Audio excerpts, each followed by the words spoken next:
Johnnie, a lot of positive energy around the place after a first league win of the season the other night. Yeah, everyone was buoyant after the game, and more so the supporters. It was brilliant for everyone to be able to share that moment. Waited a while for the first away win in a long time, and obviously first league win of the season as well. So yeah, well pleased with that. Did you get a little bit more time to celebrate the birthday? The day after, or was 40 the big one for you? 40's a big one. I hit 41. No one remembers 41. That's what I got told anyway. But like I said after the game, I'll remember my 41st because it was a special night. Really good. So yeah, got a bit of time the next day to celebrate with the family. But obviously the most important thing was Tuesday night and getting the job done, and we done it. Absolutely. Colchester, I mean, it's already been a great week, but I mean, a win at Sutton, that would be an even better week. Yeah, we want to back it up now. Really good performance in the week. Delighted with the 3 points and fully deserved, but that's the bed now, and it's a big game. And I said that straight after to the players Tuesday night. Enjoy it. It's important that you enjoy the wins, but focus has to move to Saturday, and they need to understand how important that football match is to us as a club. So we want to attack that one. We want to build on what we done Tuesday night. We want back-to-back wins. We want to go into every game trying to win, but obviously a local derby. A little bit of extra spice on this one, so we want to make sure that Tuesday weren't a one-off. I spoke to Josh after the game, and he was on the opposing side last season. Great to hear from him that he's keen to help us avenge our record against them from last season now. Yeah, of course. Yeah, games didn't go the way that we wanted in those two league games, but Josh was on the other side now, and now he's helping us. So I think we've probably learnt a lot from those fixtures and what's required, and certainly I think there'll be different games and they'll have a different feel to them. So hopefully Josh is on the winning side again, but this time it'll be of us. I think, of course, even though there's that rivalry there's that little bit of healthy respect for what Matt Gray and Jason Goodliffe have achieved over recent years.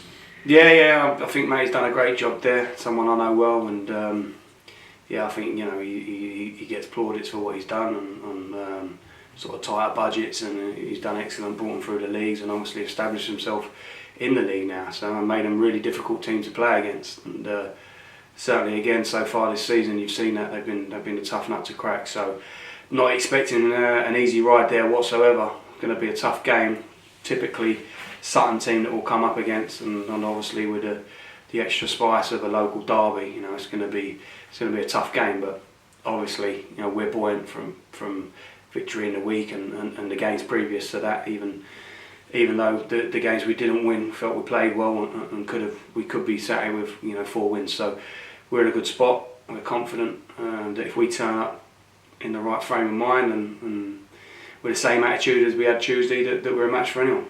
As we said it in the past as well, as a player you've been involved in big North London derbies, South London derbies, big crowd's going to be in Saturday. What do you need out there as a player?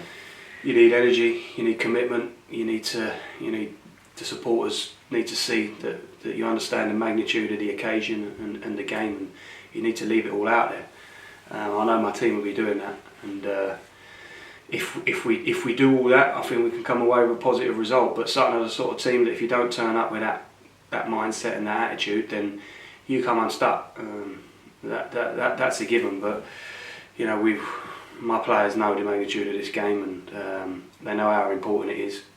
Not only because it's a local rivalry, but because of what we want to do this season. And it's important that we try and back up good performances and get back-to-back victories and try and go on runs if we want to do anything this season. So Saturday's an important game as far as keeping our momentum going.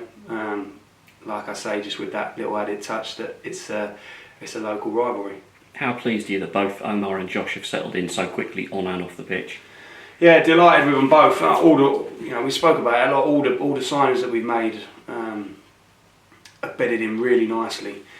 We're speaking about those two guys because obviously they're former Sutton players, and they've settled in great. I think they've hit the ground running as far as their form, and both played major parts in every game so far. So and they'll be desperate to play against their former teams, I'm sure. So I think they've been excellent the way they've started their Wimbledon careers, but I think the same goes for all the new signers that we brought in the summer. Team news: we've got some great footage of PK edging closer out there, working near the first team, of course. And then, of course, JC and Huss as well. They're working outdoors as well now. It's good to see. You've got a nearly fully fit squad. Yeah, all those boys are getting closer. I think the weekend will probably come a bit too soon for all of them, but PK's a long-term absentee, isn't he? So his progression is slowly but surely, and he is getting a lot closer. Jackson, Huss, obviously less longer-term ones. So they'll be back before you know it, these boys, and then hopefully they don't come back and we lose some others, and then I've got 4 rosters to choose from, and then some real difficult decisions to make, obviously, about the 11, the 18, and you want to be in a position where it's really, really difficult for you to pick an 11, to pick 7 subs, and obviously have to leave a few people out. They're a horrible part of football, but important decisions that need to be made. But at the minute, I've got 18, 20 players that are desperate to be in the team and can make a case for playing. That's where this squad's at the minute, but obviously only 11 get to start it. But you've seen the impact that the guys sat behind are having when they come on the pitch, and we spoke about that this morning, how important the squad is, how important it is that when we're making changes, people have positive impact on the game and help us see it through, and I think we've seen that in every game so far. Terry was saying the other day that I think with Huss and JC, they're both really keen to get out there. They're still very young, so as a manager, is that we've got to kind of step in and say, well, hold your horses, we've got to manage this properly here. Yeah, we do as management staff, and also with the physios and the sports science department. It's important that we manage their return to play properly, because the natural exuberance of youth means that they feel like they're ready to go, but sometimes don't quite know their own bodies.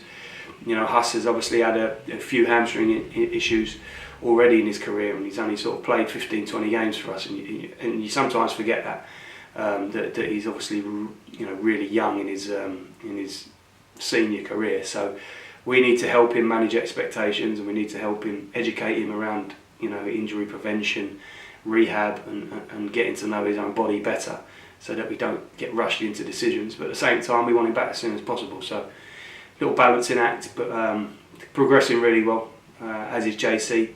And yeah, hopefully those boys, before you know it, they'll be back and we can choose them. Jack possibly sooner, but I suppose with Huss and PK, it's almost like you've got to perhaps have a behind closed doors going from a bit of a mini pre-season film. Yeah. They certainly in PK's, he's missed a huge chunk of football, and Huss has now missed quite a big part of pre-season. So, Jack done the majority of pre-season, obviously got injured in that last friendly, so he's got a good sort of bulk of work behind him, so it'll probably be a speedier return to play for him. Like you say, we'll have to be clever about how we reintroduce the other guys, and we will use bounce games and friendlies as and when we can, fit them into the schedule. But we got games coming thick and fast, obviously through in the League Cup, and we've got Papa John's games round the corner as well. So I think there'll be opportunities for everyone, and people who aren't finding themselves starting every week. There's going to be loads of opportunities for these boys to play. Absolutely. I mean, of course, you're one for absolutely giving young talent a chance as well. But I mean, with the young talent that we've got in the building still, you're still being August. You're keeping an eye on them as well as perhaps one eye on the loan market, but if necessary. Yeah. I've spoke about this as well. It's important if we do business and bring people in that they have to be better or sort of more advanced maybe than our younger ones, and we're not blocking pathways for the sake of it, because we've got loads of talent in the building, and some of those might need loans to get their senior experience, and it might be with us. But like you say, with these games coming, especially these Papa John's, it's a great opportunity for us to see what our youngsters are really like in a senior environment, in a competitive fixture. And we will use that opportunity. If we feel like we need to use the loan market to get those guys football, that's something we'll look at. But no sort of fixed decisions have been made on any of that at the minute. Everyone's in and around it. All those, the 3 young pros who signed this season, they're all in and around what we're trying to do at the minute. So, very important part of what's going on. Brilliant. Best of luck Saturday, Johnny. Cheers, Rob.